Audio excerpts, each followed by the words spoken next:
All right, it's 5 o'clock. I'm going to call the meeting into order. Um, Hello, I'm Phil Pocock, the chair of the committee, and it's under my direction. All the items of the agenda must be acknowledged by me prior to any discussion, presentation, or decision. When I acknowledge you to speak, you can address me as chair.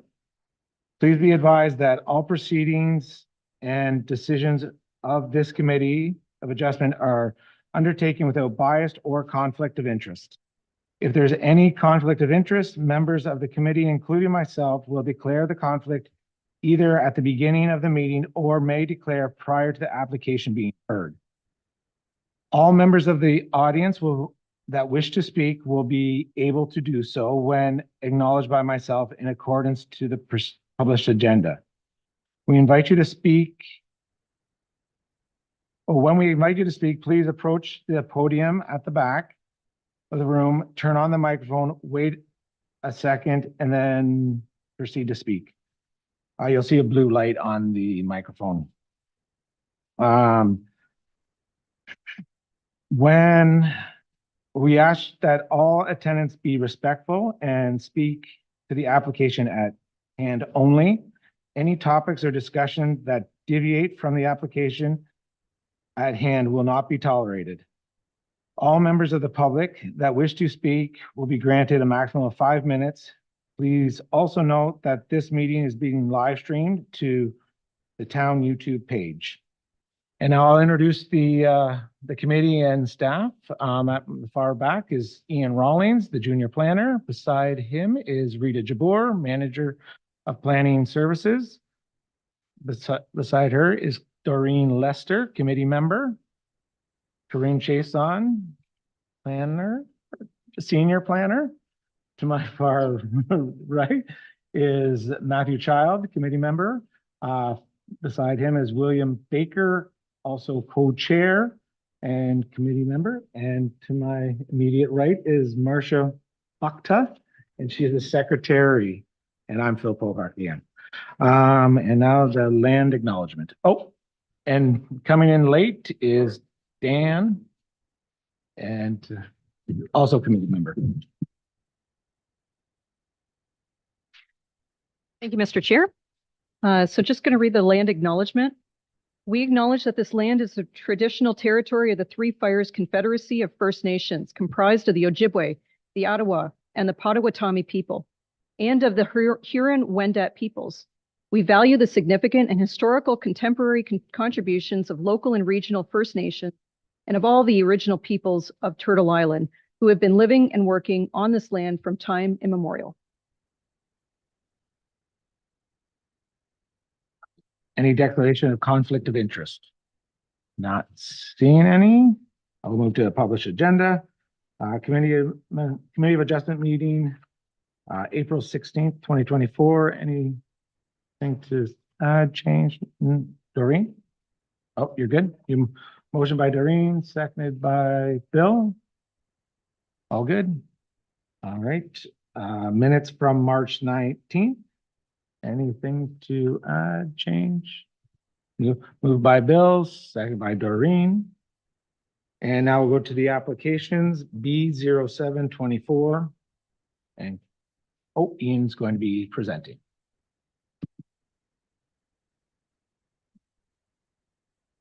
All right. Thank you, Chair. The first item tonight is a combined consent and minor variance application for the lands located at 5247 5th Concession Road in former Colchester South. The subject property is designated agriculture in the Town of Essex official plan and is zoned agriculture A1.1 in the Town of Essex zoning bylaw. The subject property is located on the southern side of the 5th Concession Road and abuts Drummond Road to the east. It currently contains a single detached dwelling and accessory structure in the rear yard. The subject property is not located in the floodplain development control area and contains no significant natural heritage features as identified by our official plan or zoning bylaw. The subject property is located within the Essex Region Conservation Authority's limit of regulated area. The applicant is currently requesting to sever a 0.93 hectare parcel from the existing 15.9 hectare agricultural farm lot. The severed lot will contain the existing single detached dwelling and accessory structure. The retained agriculture lot is proposed to have an area of 14.97 hectares and will remain vacant.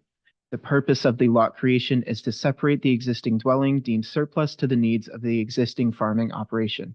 Next slide, please. Here we have the provided site plan and an additional aerial image of the severed lands. Now the severed lands, as stated before, will contain the single detached dwelling and accessory structure. Next slide, please. Here we have an image of the severed lands and the single detached dwelling. Next slide, please. Here we can see the driveway access for the severed lands and the abutting neighbor's driveway. I would like to note that the severed lands has 2 driveway accesses. However, no changes to these accesses are required at this time. There's also a small municipal drain that fronts the severed parcel and then also fronts the retained lands as well. Next slide, please. Here we can see the extent of the severed lands and the minimal amount of farmland that is, it's approximately less than a quarter of an acre that is being contained within the severed lands. And in order to do so, they've asked to contain a little bit of that farming land to maintain an orderly development. Next slide, please. Now, here we can see the retained land with the existing access. Oh, no, sorry, my mistake. Here we can see a bit of a brush that's on the severed lands. And in the bottom left, we can also see the accessory structure. It's very minimal. It's less than 100 square feet. Next slide, please. And here we can see the retained farmland and the access on, which is the image to the right off of Drummond Road. Next slide, please. Now, when we review a consent application, there's some policy that we have to consider, handed down by the provincial policy statement, the County of Essex official plan, the Town of Essex official plan, and the zoning bylaw. Currently, a surplus severance is supported in both the County of Essex official plan and the provincial policy statement. Therefore, this application complies. And now with the Town of Essex official plan, we have to deem that the house is habitable, so a septic survey will be required. In addition, a restrictive covenant will be placed over the retained farmland, deeming no residential development can take place. Now, for the Town of Essex zoning bylaw, the retained and severed lot do not comply with the lot area requirements. Therefore, a minor variance is required. Next slide, please. So here we have the minor variance that is required. So as a result of the severance, the lot area for the retained and severed parcel will be reduced from 15.9 hectares to 0.93 hectares and 14.97 hectares, respectively. Therefore, we're requiring relief from section 13.12, which requires a minimum lot area for an agriculture lot to be 40 hectares. Next slide, please. Now, when we review a minor variance, we have to analyze the proposed under the 4 tests of the Planning Act and 2 tests under the official plan. The first being the intent of the official plan, which supports a surplus severance at this time, except for that zone, that one particular zoning request that we're here for today. And then additionally, right now we've deemed that the proposed is minor as there's no creation of a residential lot. It's deemed desirable as there will be a restrictive covenant further protecting the agricultural lands, and there would be no increase in density in the surrounding area. The proposed is deemed compatible with the neighboring area, as there will be no noticeable change from the street level, and the circumstances are particular to the site as it supports the request for a surplus severance. Next slide, please. Now, the subject property was subject to a previous consent application for the purposes of a farm split. At this time, being about 2007, there was no requirement that a restrictive covenant be placed over any agricultural lands or the retained or severed lands at the time. Therefore, no restrictive covenant was placed and the farm was then split. From there, if there's further questions, we can discuss it, but we don't have too much information at this time. Next slide, please. So internal and external departments were circulated with the proposed, and no objections or comments were received. In addition, we've circulated all property owners within 60 meters. No comments were received as well. Next slide, please. So here we have our conditions of a consent. These are our standard conditions for a surplus severance. However, we have added one to ensure that the retained lands end up in the hands of the applicable farming operation. In this case, we have that condition here highlighted in red, stating that the retained agricultural parcel of approximately 14.97 hectares be conveyed to Joseph Grondin of Amherstburg, Ontario. Next slide, please. So lastly, I would just like to remind the committee of the decisions they can make today. The first being approval with or without the conditions. The next being deferral based on lack of information, or the last one being denial, although you would have to state your reasoning as well. Lastly, the planning department is recommending approval subject to the detailed conditions.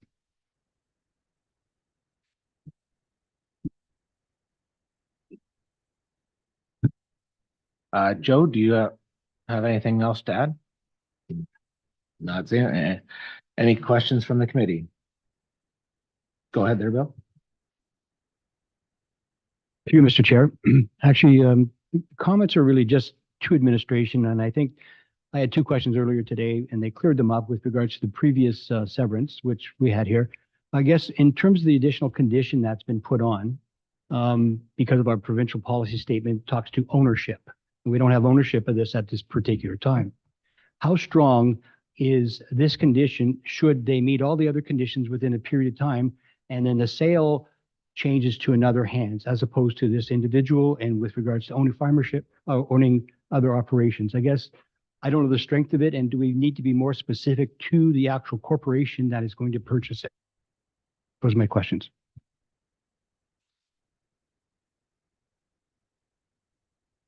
Thank you, Mr. Chair. Great question. The answer is that from this point on, we are making sure that we are including both the owner and the purchaser actually in the application itself. So therefore, if at any time that party changes, the purchaser, then that application will definitely be null and void, and it will not be able to be sold to somebody else. If they did want to sell to somebody else, they would have to apply again to the Committee of Adjustment.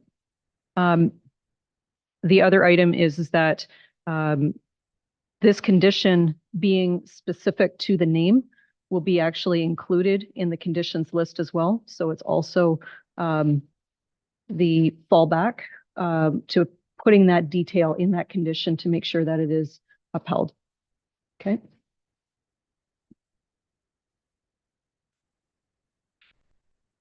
You want it? Yeah. Yeah. Go to get with this back, sorry. Button.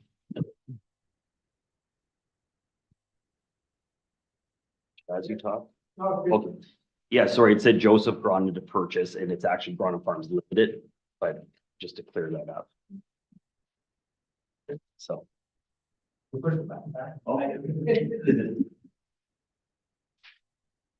Any other questions from the committee? Oh, go ahead, Matthew. Mr. Chair, thanks for the clarifications on those questions. I was wondering the same.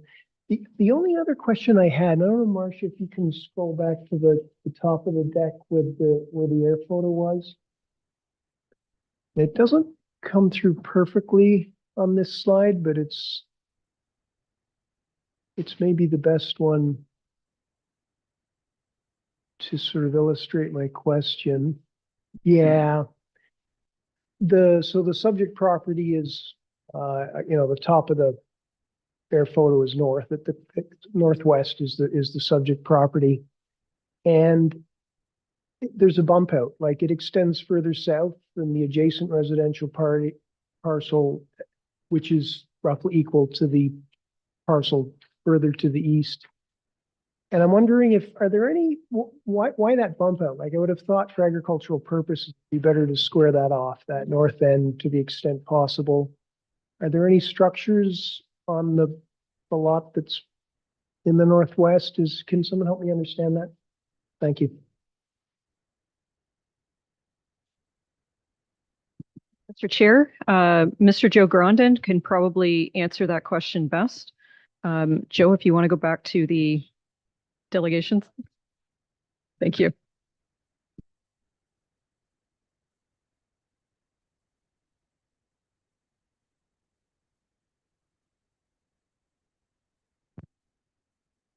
So the lot is actually that far back, but it does step, so portion of it is grass, portion's not, and I think you mentioned about 0.25 acres, right? So it's not big, and we just want to keep it square, that's all, instead of moving it like that. And I'm not exactly sure where the weakened bed ends, so we want to make sure that it's all included within the property boundary of the proposed severance.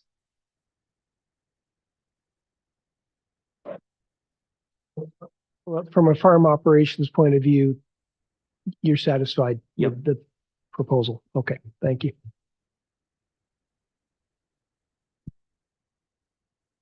Go ahead there, Dan. You, Mr. Chair, that bump out, approximately how many feet is that more than the other lots? You might, I'll just hang out.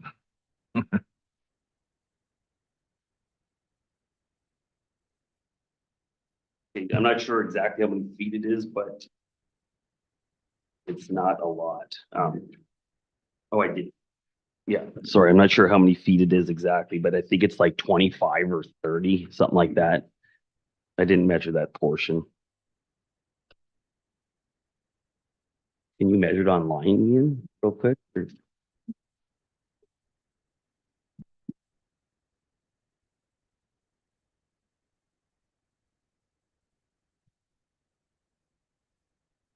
I had measured it previously. Our mapping is a bit off with the aerial imaging, so I don't want to rely too much on that portion.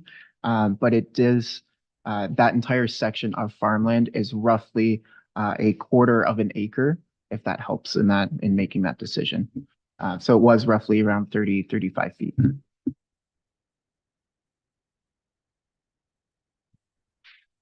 Everyone good? Anything from the public? No? Okay, I'm looking for a motion. Bill?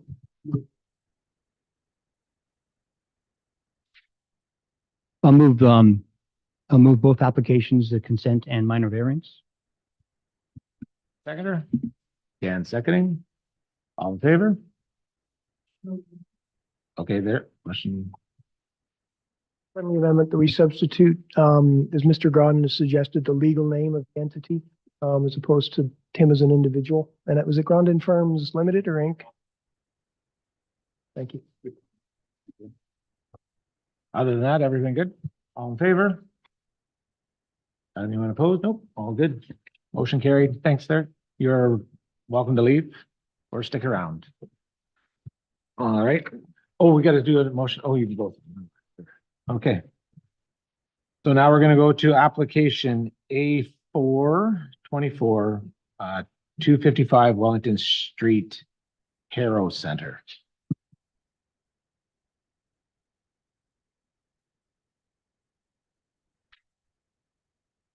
All right. Thank you, Mr. Chair. This application is minor variance application A0424 for the lands located at 255 Wellington Street in Harrow. The subject property is designated residential in the Town of Essex official plan and is zoned residential 1.1 in the Town of Essex zoning bylaw. The subject property is located on the southern side of Wellington Street, west of Shepley Court, and contains a single detached dwelling and accessory structure in the rear yard. The applicant is proposing to construct an additional dwelling unit that will be roughly 40 square meters in gross floor area and will be located 1.52 meters from the eastern interior lot line and 5.72 meters from the rear lot line. Next slide, please. Due to the additional dwelling unit being 5.72 meters from the rear lot line, the applicant requires relief from section 8.15B2 of the zoning bylaw, which prohibits an additional dwelling unit to be located in a required yard.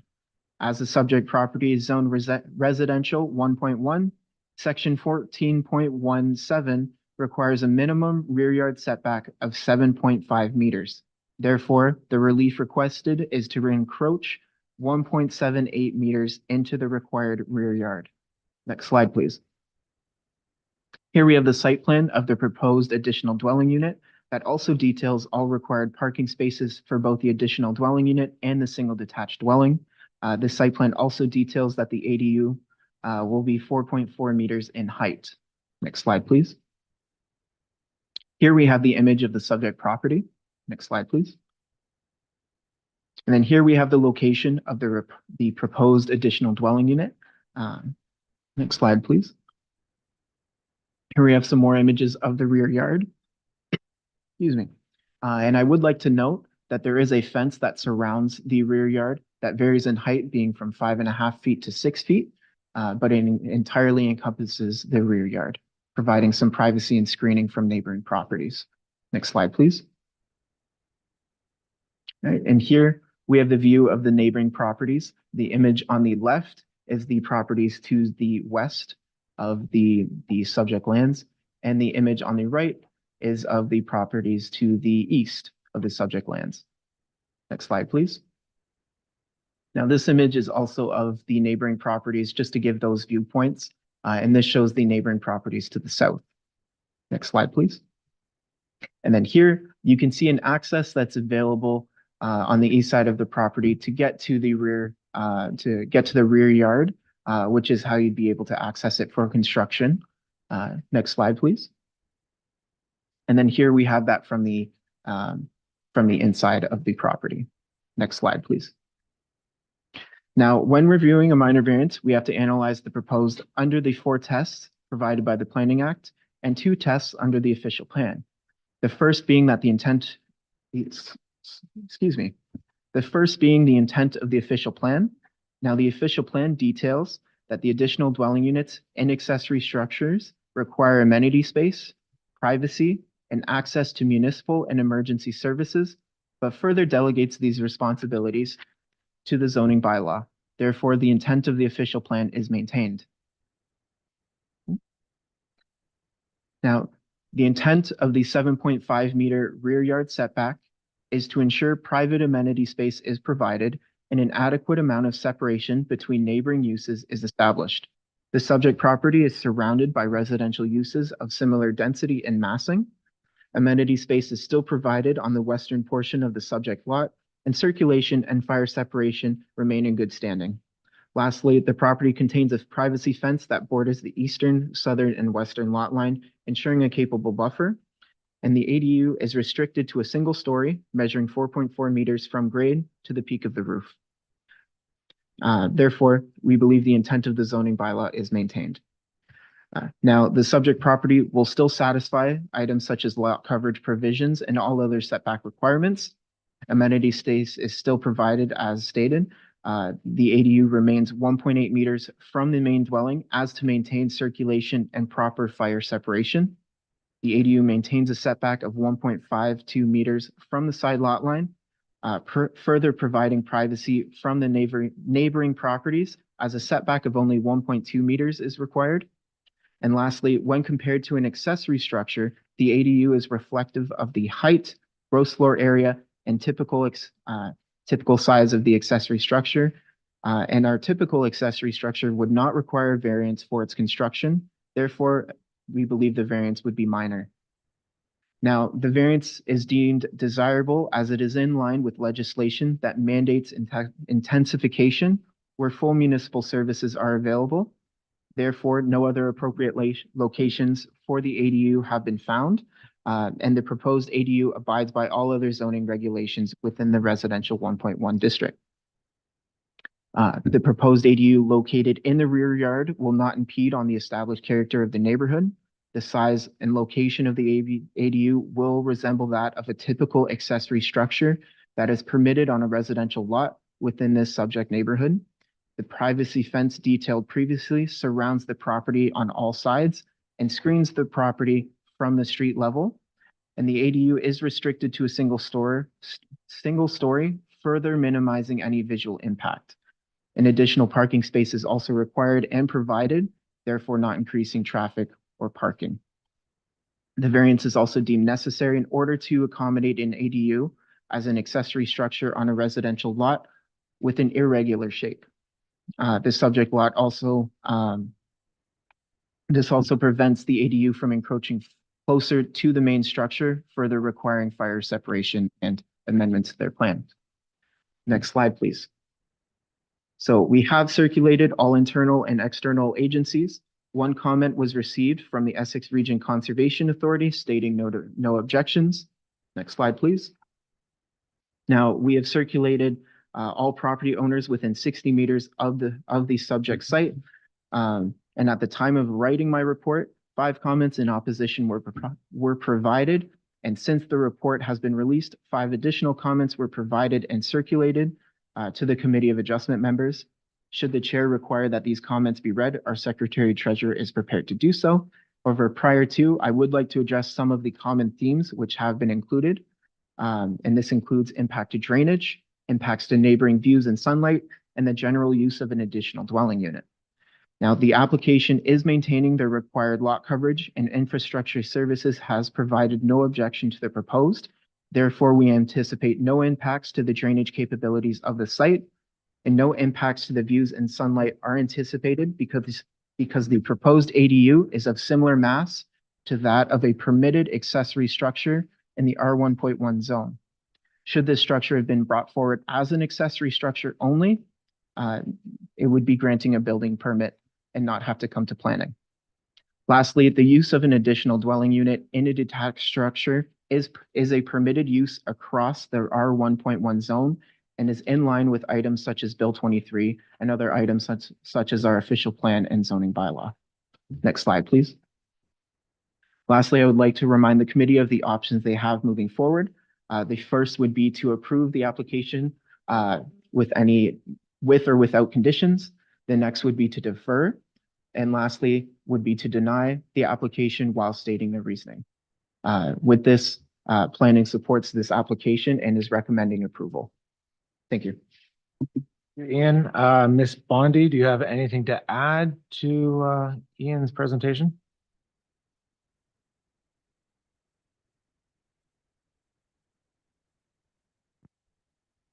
You, Mr. Chair, and to members of the committee and members of administration. I am seeking approval today, and I understand if it doesn't happen, I'm not going to be heartbroken. And I love my neighbors, so I understand that how they have concerns.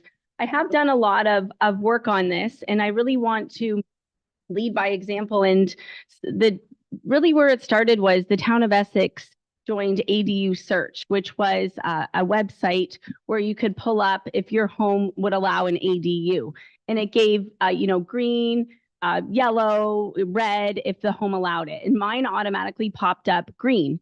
So it's not every house in every subdivision is going to have the space for these. And mine, doesn't completely have the space either. But the reason why I even started thinking about it was because of the ADU Search tool where it came up green. So I thought, okay, let's investigate. I've already put a little bit of money into getting here tonight. I'm working with a reputable company, not just, I'm not just putting it together myself. I have hired a contractor. And there's a couple things that should note when you're driving in on Wellington Street. If you drive in, you won't even be able to see my ADU from the front. So in terms of the neighborhood visibility, you won't be able to see it, but you will see some other things in the subdivision that stand out like sore thumbs, like a big barn. So mine will have less of an impact in terms of that way. And I think that it's hard. Nobody likes change, and I get it too. I'd have to wrap myself around this if the shoe was on the other foot. But neighborhoods are changing, and just directly across the street from me is now a duplex. There is a unit on the top and a unit on the bottom, and they created a bigger driveway to accommodate. So this is the reality that we are facing, unfortunately, is we need to get creative with intensification. And it's either, going up, which I would love, more apartments in our town, or it's going out onto farmland, or it's doing things like this to intensify. One thing that Laneway Homes will do is they'll put in a backflow valve. So, my house will be now, proof from sanitary sewer backing up. There's no basement, so that place isn't going to flood. I have a rear yard drain already, so will absorb the water in the back. That, as Mr. Rawlings said, the junior planner, my house is surrounded by 3 fences. One fence where the ADU would be closest to is completely covered in vines.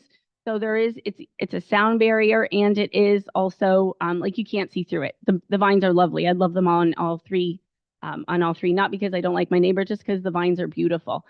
So the layout of my house, I think it's important to kind of get into it. The layout of my house is a back split. So you walk in and there's the living room, and then you go up and there's kitchen, bedroom. So in master bedroom, and I have 2 bedrooms upstairs. I have 2 little girls that fight constantly. So I've divided them and given them the upstairs, and I sleep downstairs. So the plan for the tiny home, if approved, would be a sense of security for myself. I am a single mother, and being in the position I am in, it is nice to have another body on there. And also, I haven't really tried to plan too much because you just don't know. So ideally, in the perfect world, I would find a senior woman who would help me with my children in a nanny capacity. Or I have a rental property uptown where my son is living in now, and it's 2 bedrooms. So the other option would be to bring my son back home because he's moved out of my basement into my rental property. But the rental property that he's in is really a 2 bedroom, and I'm giving it to him as affordable as I can, but it really is a 2 bedroom, and he's a 1 person. So there's a couple options. So I looked around, for a home, like to buy another home, because my home is not yet my dream home. But I need to be within 1 kilometer of Harrow Daycare because of my work. I need people to walk my children home. Not all my babysitters have cars. So being right in urban Harrow is where my support system is. And I know that won't last forever, but that's, buying a new home is not on the books right now. So a couple other things that, I saw some mention of flooding. I know we had the flood in August, but there's no amount of municipal infrastructure that would have prevented that flooding. So, we do have the drain in the back, and I'm around if anybody has any other questions. One other thing is that I've started looking at what the province is doing and what the province is encouraging, and they have. Oh, okay. So it's just trying to create affordable housing, right? I want to do my share. Thank you. If you have any questions, I'm here. Any questions from the committee?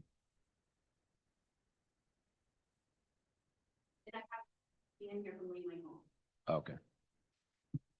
Mr. Chair, are we going to hear from the residents, or is there any? I'm going to hear from them, but I'm going to give you guys the opportunity. I'll wait for my comments. Ask your question I'll wait. to them, and then I'll give it up to the public. Go ahead there, Dan. The question I have is for the sanitary sewer connection and planning on doing a gravity fed or pump.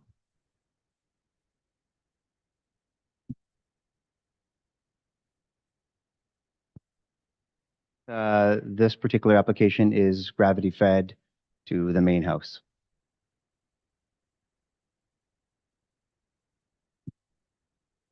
Any other questions from the committee to just the applicant?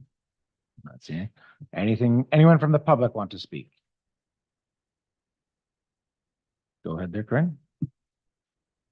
Mr. Chair, we did have a few additional comments that came in.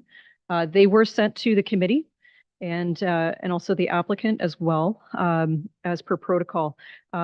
Through you, Mr. Chair, if I can get permission, I'd like to run through these and read them out as per the request of the people that sent them in. And we also have some people that are here today that simply did not wish to speak. They just stated that they'd rather just have their comments read out loud. Okay. Okay, so the first one that came in was submitted by Deborah Dow, who is a adjacent neighbor.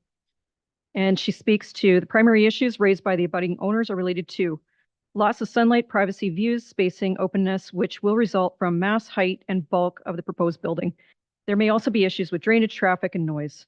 The issues that may arise related to the general area are that the development is incompatible with the established built form and character of the neighborhood, and that it erodes the aesthetics. Would the granting of this variance result in development that would be desirable? Question mark. It can be assumed that the applicant thinks the variant is desirable, but the issues here is whether it is desirable from the planning and public interest and perspective, not that of the applicant. The test of desirability includes consideration of many factors that can affect the broad public interest as it relates to the applicant's property. Does the variance requested maintain the general intent and purpose of the zoning bylaw? Question mark. The intent and purpose of the zoning bylaw is to prescribe the front, rear, and side yard setbacks, building size, height, and use. It speaks to matters such as spacing, privacy, density, light, and air, and gives the neighborhood its built form and character. The property owners in this neighborhood are entitled to protection from a reduction in zoning standards. Some consider zoning bylaws a community contract enshrining the rhythm and character of a neighborhood. Residents should be able to rely upon their municipality's zoning bylaws and consider it a breach of trust when they are diminished. On the topic of light, privacy, and views, sunlight would be diminished with the increase of shadowing for enjoyment in one's backyard for gardening, for instance. A sense of being exposed can be a huge sense of discomfort, along with proposed building and discouragement of allowing an overview of neighborhood properties. Visual intrusions of this nature can take the form of views into windows of abutting homes or overviews of gardens and other outside private family areas, such as example of pools, which the rear abutting property has, and privacy is a concern of theirs. This letter was submitted by both Deborah Dow and a Susan Lorenko. The next item is submitted by Jamie and Lori McGee. States we do not agree with that a small house is a good fit for a small subdivision lots, not just at the above address, but any area with small lots with multiple single housing units around it. The next one is number 3 was submitted by Rick Johnson. I would like to attend at the hearing, just stating I don't agree with this as we had issues the last time we got flooded, and that was 240 Wellington. And the next item is been sent by Sarah Ford, who is not in attendance tonight. She states, I'm objecting to the application. It is too important in relation to the neighborhood, the community neighborhood to be considered minor. As a neighbor to this applicant, I do object. I am concerned of this setting a precedent for others to build these tiny homes in our subdivision. This subdivision was not built as a tiny home community. I am not against such community, but let's do it properly in a specified community in town. Most of us moved here to be part of town and still have our properties in privacy and safety. I also worry about how this will affect the value of my home. Let's just think for a moment if you live next door. That one is a repeat.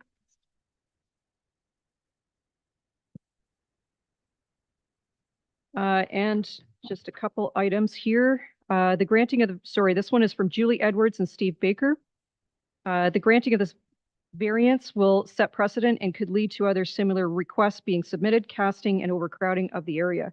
We believe the additional residential dwelling will be detrimental to the subdivision. The purpose of the dwelling, small lots, and close proximity to homes around it will cause privacy issues, noise disturbances, and will place additional strain on the subdivision infrastructure more than is necessary and should be avoided. Mary Gibbs submits, this letter is to address concerns of this minor variance. First and foremost, will set a precedent for future property owners. A setting in a small town subdivision should not be a place to build a secondary home. I have a huge concern about the drainage and infrastructure. If every person in this neighborhood decides to build a secondary dwelling, will it not cause issue? This build in particular affects us as we are the backyard that abuts the subject property. We're not happy to see how close the unit will be to the fence. Our bylaws in place for that reason. And lastly, no, two more. I, Ray Bishop of 62 Shepley Court, oppose the plan to build a single level unit at 255 Wellington Street. I feel that this will affect the subdivision negatively in the future, as others may want to do this to their property as well, which will create sewage, gas, and water differences to the residents in the area. Later, who's to say the next owner of the property may rent the unit out, which could affect the neighborhood market value. And I also understand that Robin Miles is also joining us today with her objection. And lastly, Sasha Hardin. I am unable to attend the public hearing regarding the application at 255 Wellington due to work. I am opposed to this proposal. Thank you, Mr. Chair. Questions? Go ahead there, Bill. Here, Mr. Chair. Mine are not questions, mine are more comments specific to this application. Given the stature of the application, I just wanted to do some further research so that my position is supported based on some found evidence here in this application. As we know, this is a result of legislation Bill 23, which is More Homes Act, FASTERS Act of 2022. Overall, these changes reflect a significant shift towards promoting residential densification and flexibility in housing development in Ontario, aimed at addressing housing shortages in the province. The main purpose of accommodating additional dwelling units in residential districts and subdivisions in Ontario is to increase the housing supply, provided more affordable housing. So the main purpose, or there's 5 main purposes of why these are being allowed. Number 1 is increase housing supply. ADUs add to total number of available housing units without the need for development of new land. 2, promoting affordable housing. ADUs are often more affordable than traditional housing options, making them accessible choice for renters. One of the main purposes. Providing flexibility for homeowners, offers homeowners the flexibility to generate additional income through rental, accommodating extended families. Encouraging diverse communities by increasing smaller, more affordable units within neighborhoods. Utilizing existing infrastructure, which speaks to many of the comments. ADUs are built on existing properties. They make efficient use of available infrastructure like sewers, utilities, reducing the need for new infrastructure investment. In my opinion, this application checks all the boxes. Additionally, as a committee, this is minor variance. It is us to look at what the tests are in these minor variants. Two specific tests that we have to look at here under the section. A general intent of the official plan is to maintain the general intent of the zoning bylaw. There's 2 aspects here. What we're asking for is relief. If I may ask my colleague here to stand up for a second, because I'm too short. Will you stand up, please? Thank you. We're asking for a variance of about this distance. He's 6'2". Okay, therefore, we're asking for 6.5. That's minor in nature, in my opinion. And with regards to noise and other things, could you imagine everybody in this neighborhood could have a pool? Could you imagine everybody having a pool? There'd be lots of excess noise as well. So I believe this application meets the tests, also meets the check boxes that I've explained. Thank you. Go ahead there, Doreen. This question is for one of the planners. I'm just wondering a couple things. One, would this building be permitted if it was an accessory building? I believe you said it was in your report, so it would meet the setback requirements?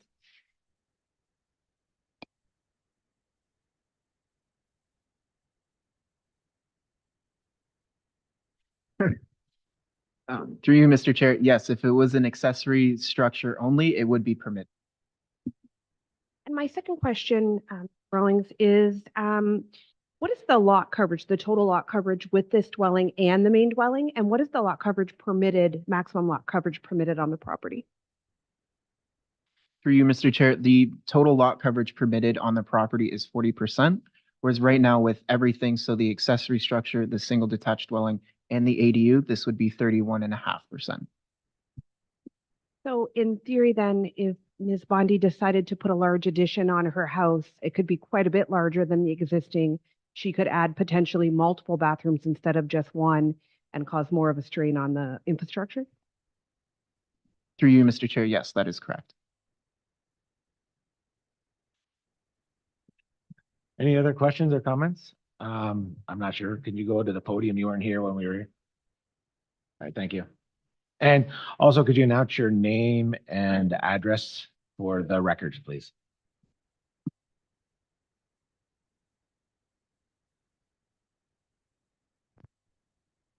Randy Burrell, and I live at 261 Wellington Street, next door to the applicant.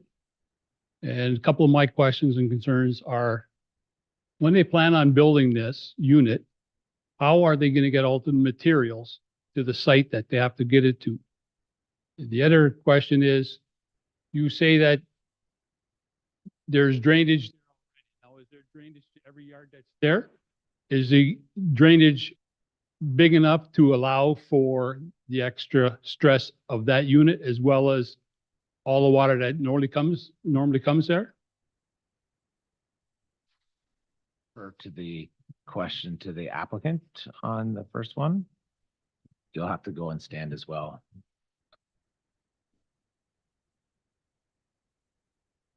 Yeah, I mean, at the, sorry, Dan with Laneway Home.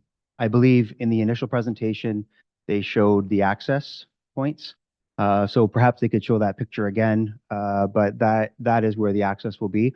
In terms of the rear main drain and its ability to handle the runoff load, I guess that would be a question for planning more so than me.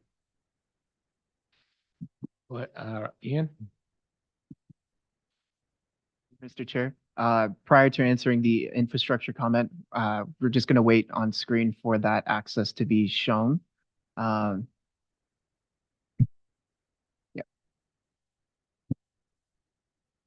And, one more backup. So here we have an image of that access. There's beside the property to the east is a large opening or a door essentially that could be used to access the rear of the property. And it is quite a big enough to allow construction material to go through.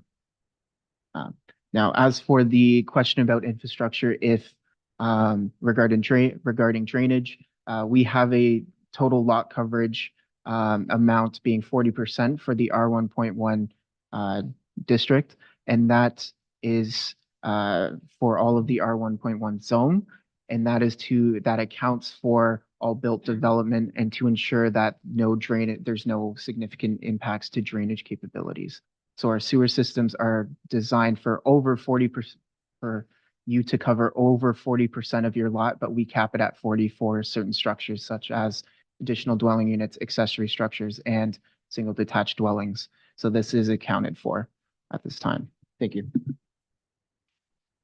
Other questions? Please go back to the podium, state your name, turn the light on.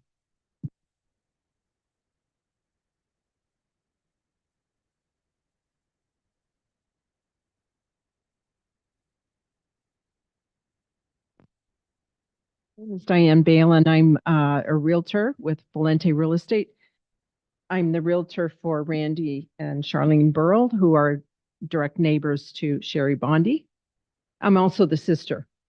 My concern is Ms. Bondi is going for a committee of adjustments for adjusting because this ADU does not fit on the lot, correct? Within the, is it rear setback, correct? So in my opinion, or my question, I guess, is if this whole area or a good part of this area is all green because it fits within the bylaws for the ADU units, why are we needing an adjustment for it? Answer that one, or go ahead there, Corinne. Thank you, Mr. Chair.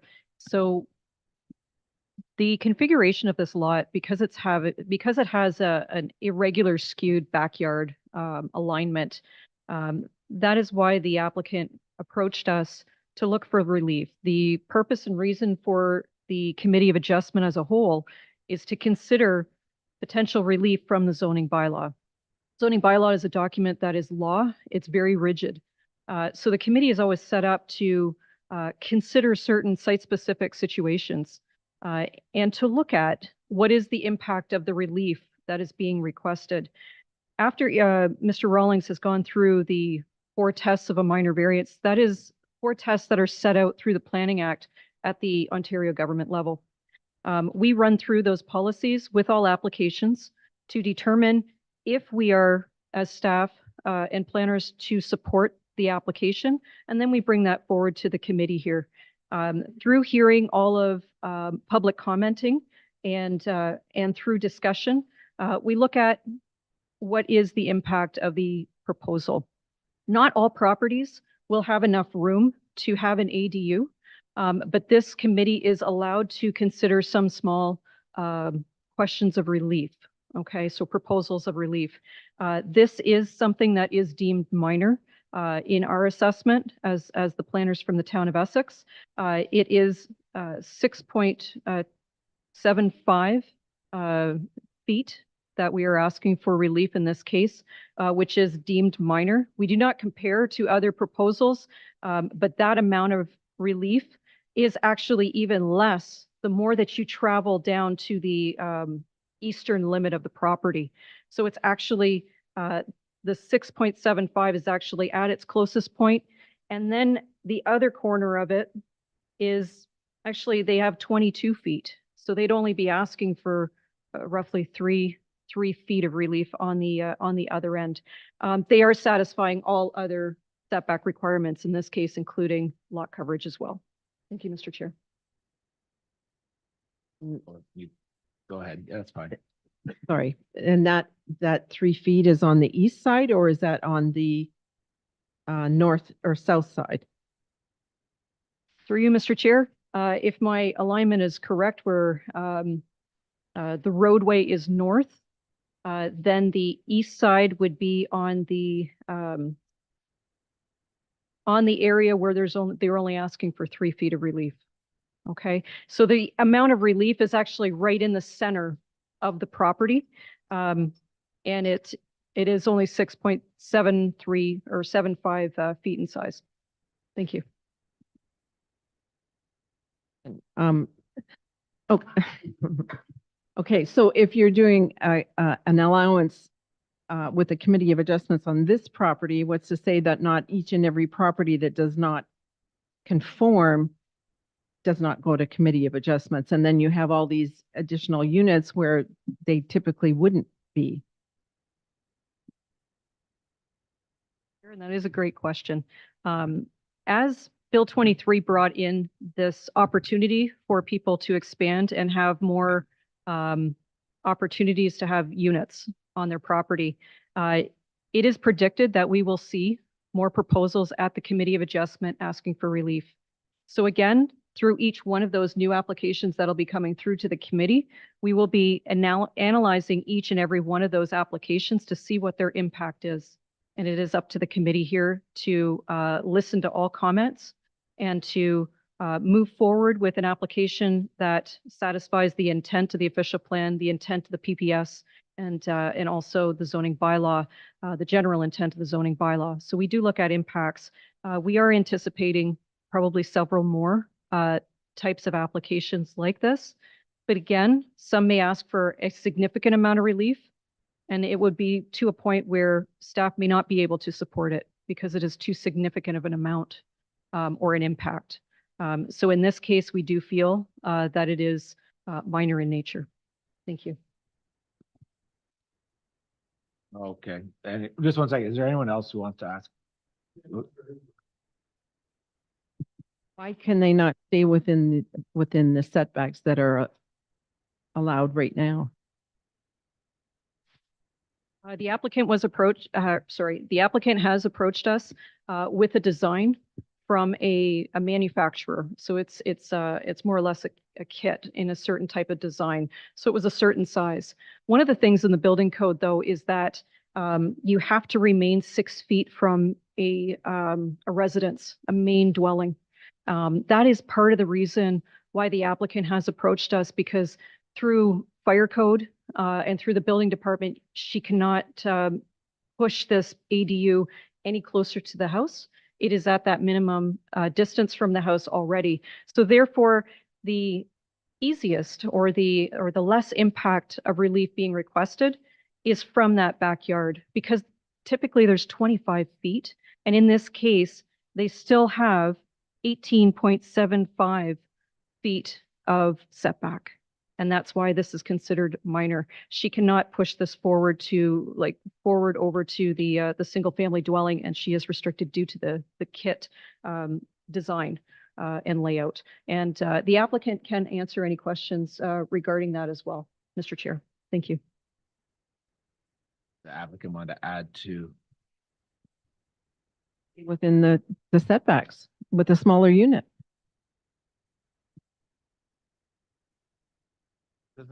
Mike?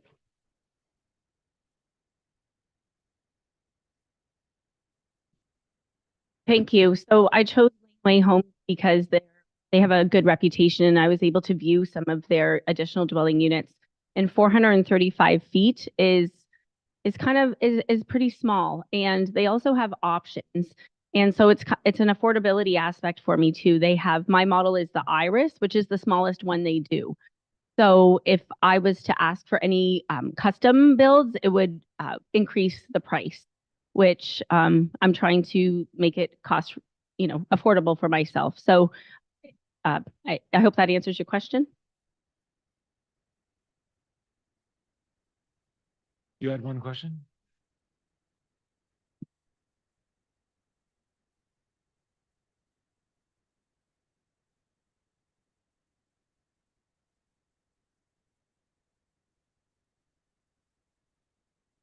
Okay, the question I would like to ask is, same as the real estate agent, is why can't they stay within the perimeter of what the guidelines are from the government?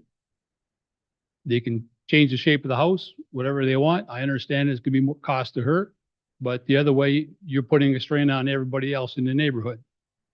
So you're basically forcing everybody in the neighborhood to accept the rules. Then when the next person comes along that wants to put one of these little houses in, how far do we go for variance allowances? Is this time it's 6 feet? How far can we go? And when I get turned down because I asked for 7 feet and they say no, is that fair? That's why you have the guidelines from the government. I think that question's kind of been answered. I don't think there's anything more we can add to that, to the explanation that's been given. Any other questions? Go ahead, Matthew. Thanks through you, Mr. Chair. Marcia, could you get the site plan back if it's in the deck? I think it was. So I really appreciate the comments from neighbors, the written packets that we received. It's unusual to have so many submissions from neighbors, so it was helpful to read and understand those. It's also important as committee members, and I think we all take this very seriously, to judge each application impartially and objectively, and that was something that I know you expect of us, that was articulated at least once. We've heard from town staff and as elaborated through some of their responses to questions that, the clear direction from the province, encouraged through the county OP and the town official plan is to intensify where full municipal services are available. And not all lots can accommodate that kind of development. Some are clearer cut than others, and I suspect we'll be seeing more of these types of applications as a committee, as I think has been alluded to. I think it's also true that we'll, as a committee, have to judge each of those on its own merits. It's very unlikely that the geometry of this site will be matched perfectly ever again, particularly given the irregular size of the lot. So we'll just have to deal with them as they come up. For me, a very compelling consideration is, as Ian articulated in his remarks, that if this was an accessory structure, a woodworking shop or a person cave or whatever, it would be permitted as by right. The fact that it's an ADU makes it different for sure. There's at least one other person occupying, that spot. There'll be an extra car in the driveway, or could be. So they're different, but for me, as by right, having an accessory structure is an important consideration as we weigh the tests of the minor variance application. The other thing that I think is important, and it's here, and you probably can't read it. I did print this off and brought it with me, but and Corinne, you pointed this out moments ago, but the maximum relief is 6 feet at the west end of the ADU. At the east end, the corner of the ADU is 22 feet, 11.5 inches from the lot line. It's 2 feet relief at the other end of the ADU. The other thing I would note is we did receive an application a month ago for this site. The applicant deferred that application. This is an improvement over the previous application in terms of, setbacks are greater than they were. And that's something that I just wanted to acknowledge. So, I was driving around your neighborhood, trying to imagine what it would be like to be next to this site and how that would inform sort of our assessment of these 4 tests. And even if we skinnied up the ADU and we pulled it back between 6 and 2 feet to get it 25 feet from the rear lot line, it wouldn't materially change, in my opinion, your experience of that ADU. So for all of these reasons, and it's a difficult one for sure, but I do think it meets the tests of the minor variance, and I will be supporting the application. Thanks. Any other questions? I do have a question for the builder. How is this, if this application passed, how is the building brought in? Is it pre-assembled and crane lifted, or is it, and what would be the timeline that the neighbors would be impacted by the build? Actually, no. It's built on site. It's not brought in, it's not craned in, it's built on site. So the average build time is roughly 3 months. Okay, thank you. You can go, well, yeah, well, your last question then. I asked the question just so that it's all open, just in case.